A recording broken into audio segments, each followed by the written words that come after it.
Hi everyone, again here our Bible verse for today is all about Corinthians 5:17. So it says here, therefore if anyone is in Christ, the new creation has come.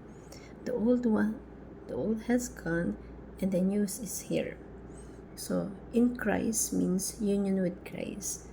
When we are union of Christ, the old self na meron tayo, binabago na yun. Nilinis na yun ng Panginoong Diyos. So may panibagong buhay na tayo. The new creation is not replacement but renewal. God help us to create a new versions of us. The old creation means our old ways of life change because Christ is with us right now.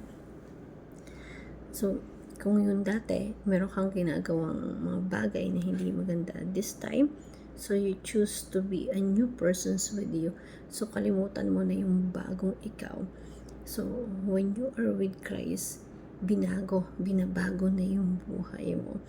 So, kung dati, nagiinom ka, nagda-drugs ka, or naninigarilyo ka na, but when you are with Christ, you are good as new versions of you.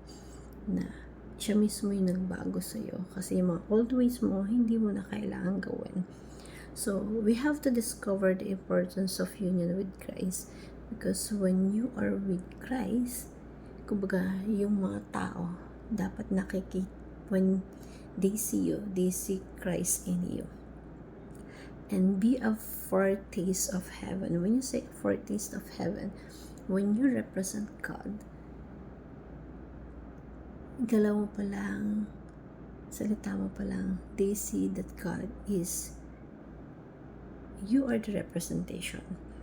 And shift to living as a new Christ. So, palitan mo na yung bagong ikaw. When you are in other directions of your life, just make a maneuver, turn and twist your directions to directions of God's that wants you. So, and I want to share this simple prayer.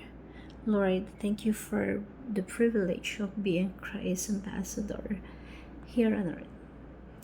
Please help me to represent you, to be your body here on earth.